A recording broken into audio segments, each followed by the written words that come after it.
L'Itourie fait partie quoi? L'Itourie fait partie de la grande population orientale. Nous devons nous souder, nous devons être unis.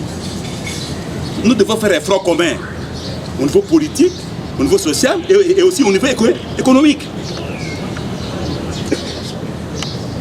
La grande population orientale, on doit être unis, on doit être fort. Je vais peut-être terminer, peut-être à m'adresser, peut-être adresser un petit mot. Honorables députés, sénateurs, Excellences, Mesdames et Messieurs les membres du gouvernement, chères notabilités de la famille Grand Orientale, Mesdames et Messieurs les membres de la Task Force, distingués invités, à vos titres et qualités respectifs. Dans son thème de campagne électorale en 2018 et après son élection comme président de la République, son Excellence M. Félix-Antoine Tshisekedi Tshilombo a toujours fait de la question des paix à la République du Congo l'une de ses priorités. Voilà pourquoi, au lendemain de son investiture comme président de la République, le chef de l'État a effectué plusieurs missions d'itinérance dans les pays, et tout en Ituri, Nord et Sud Kivu, afin de se plaigner personnellement de la situation sécuritaire qui prévaut dans la partie est de notre pays. Ainsi, pour manifester, matérialiser sa volonté dans les efforts de développement de cette paix, son Excellence a dépêché ses missions de sensibilisation des groupes armés qui continuent à semer la désolation au sein de la population afin que ces derniers déposent les armes, inscrivent pour la paix, pour la voie de la paix. La Task Force pour la paix, la réconciliation et la réflexion de l'Ituri est l'une de ces initiatives. Toujours dans la même vision des paix, son Excellence, M. le Président de la République, a décrété l'état de siège des partis du territoire national conformément à la Constitution de la République.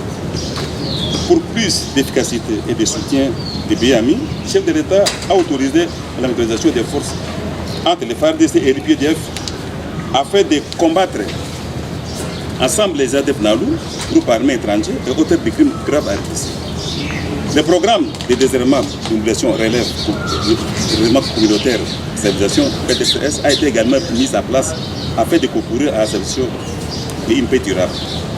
Les mois passés, après une grande réunion, chef d'État, membre de la communauté des pays d'Afrique de l'Est, son Excellence, M. le Président de la République, chef de l'État,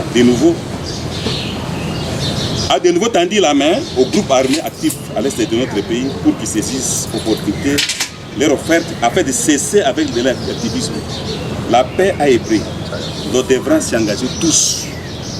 Honorables députés et sénateurs, Excellences, Mesdames et Messieurs les membres du gouvernement, chers notabilités de la famille Grand Orientale, distingués invités, nous avons suivi avec beaucoup de regrets la prise en otage des membres de Task Force à Bambou, en territoire de Louga, par le groupe Codeco, le 16 février 2022, alors qu'ils étaient en discussion pour la recherche de paix à cette région. C'était une énième occasion à saisir la main tendue du président de la République pour ce long processus de paix. Hélas, ce qui n'a pas permis aux émissaires de l'État de poursuivre leur mission de paix sur terrain. Nous osons croire qu'ils seront de nouveau déployés sur terrain car la paix demeure encore cette denrée rare qui recherche encore la pression de l'État. C'est d'ici l'occasion de remercier tous ceux qui ont contribué de près ou de loin à l'élection des émissaires du président de la République. Distingués invités. Des efforts, certes, restent à fournir pour que notre population recouvre la paix et pour y parvenir. Chacun de nous est appelé à jouer un rôle d'une manière ou d'une autre afin d'apporter sa contribution pour le retour de la paix chez nous. Ensemble, nous pouvons et nous pouvons beaucoup. Que vive la République du Congo, que vive la famille Grand Orientale, que vive la province de l'Ituri.